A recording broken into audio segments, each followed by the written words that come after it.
أملاك أبراهام ونبي موسى أملاك أبراهام ونبي موسى عقائس عالم قدست سلاسي تمسكنوا تمسكنوا تمسكنوا تبل على نفسي بوداسي أملاك أبراهام ونبي موسى أملاك أبراهام ونبي موسى عقائس عالم قدست سلاسي تمسكنوا تمسكنوا تمسكنوا تبل على نفسي بوداسي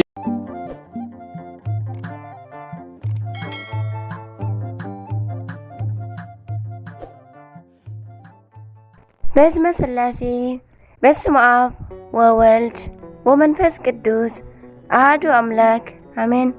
ሰላም እግዚአብሔር አምላክ መስኩላትኩም ይኹን። ስድራ እግዚአብሔር አምላክ ከመይ ውዕልኩም?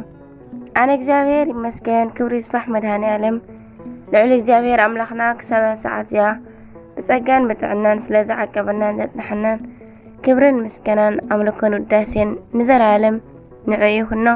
ከምኡውን ነታረሬት ህሊና ቅድስተ ቅዱሳን ንጽሕተ ንጹሃን ወላዲተ ኣምላኽ ወላዲተ ቃል ዝኾነት ቅድስቲ ኪዳነ ምሕረት ኣደይ ቅዱስ ወዳ ብዝሃባ ክብሪ ክብርን ምስጋናን ውዳሴን ይብጽሕያ። ከምኡውን ንኹሎም ቅዱሳና እግዚአብሔር ኣምላኽና በብዝሃቦም ከከም መዓርጎም እግዚአብሔር ኣምላኽና ብዝሃቦም ቃል ኪዳን ክብርን ምስጋናን ውዳሴን ይብጽሕዮም ኣሜን። ስንክሳር 9 ጥሪ በስመ አብ ወወልድ ወመንፈስ ቅዱስ አሐዱ አምላክ አሜን። ስንክሳር ናይ ዕለቱ ስንክሳር ድሰምዕ ዘንብብ ፍቕሪ ጎይታ ኣብ ልቡ ይዕንብብ ሓለዋን ጸሎትን ናይ ቅዱሳን ድማ ይረክብ። ዝክረ ጻድቅ ለዓለም ይህሉ ዝኽረ ናይ ጻድቕ ንዓለም እዩ ዝነብር።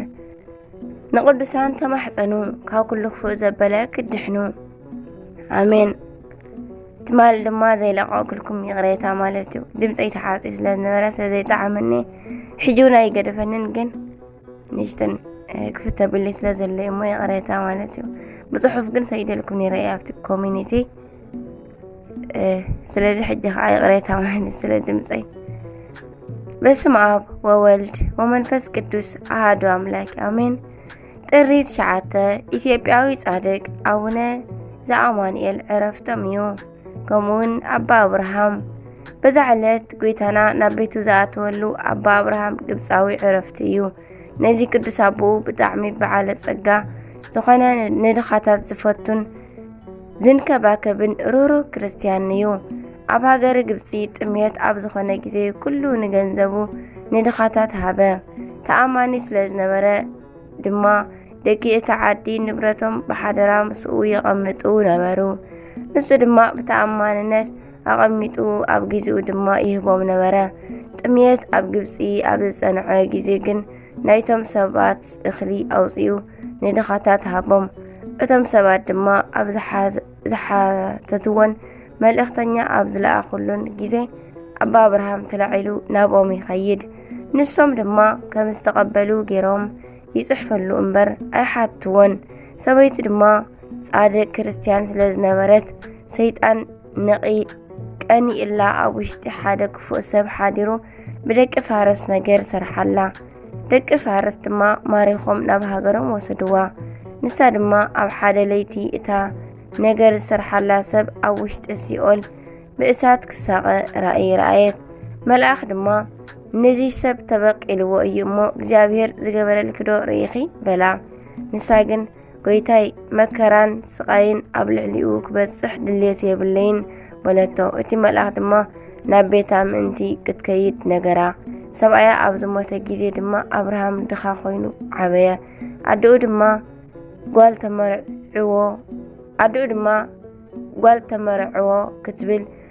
ተመርዕዎ ክትብል ንሱ ግን ንእግዚኣብሔር ብድንግልና ምግልጋል ስለ ዝደለ ኣይከውንን በላ። ንሳ ድማ ብምርጫኡ ተሓጎሰት ተደሰተት እውን።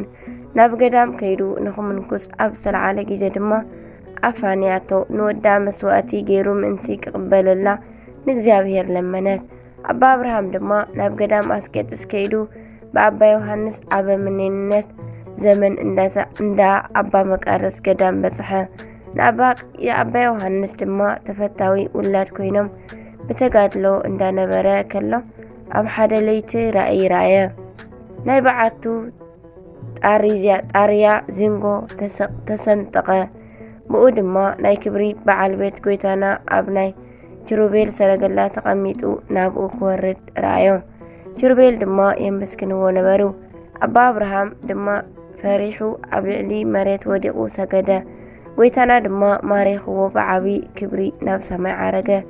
ጎይታና ዝወረደላ ኣብ ናይ ቤቱ ጣርያ ዝተሰንጠቐ ምልክት ኮይኑ ክሳብ ሎሚ ኣሎ። ንሳ ድማ ካብ ናይ መንፈሳዊ ኣቦኡ ኣበምኔት ዮሐንስ መንበሪ ቀራባ እያ። ስማ ድማ በግቢግ ትበሃል። ናይ እግዚአብሔር መልአኽ ድማ ኣባ አብርሃም ኩሉ ግዜ ይበጽሖ ነበረ። ብዙሕ ምስጢራት ድማ ይገልጸሉ ነበረ። ድሕሪኡ ኣባ አብርሃም ናብ ደብረ ሃረዮን ከደ። ከምኡውን ንኣባ ጋዓርጊ ረኸብዎ። ናብ ናይ ኣስቄጥስ ገዳም ወሲዱ ክሳብ ዕረፍቶም ኣብታ በዓቲ ሓቢሮም ነበሩ። ኣበምኔት ኣባ ዮሐንስ ምስ ዓረፈ ሰይጣን ኣብ ልዕሊ ኣባ አብርሃም ዓብይ ደዌ ሕማም ኣምጽኣሉ። ን18 ዓመታት ዝኣክል ድማ በዚ ደዌ ነበረ። ድሕሪኡ ኣባ አብርሃም ናይ ዕለቱ ግዜ ምስ በጽሐ ናይ ጎይታናን ኣምላኽናን መድሓኒናን ኢየሱስ ክርስቶስ ስጋኡን ቅዱስ ደሙን ክቡር ደሙን ምእንቲ ከቐብልዎ ንኣሕዋቱ ለመኖም። ንሶም ድማ ኣቕረብዎ።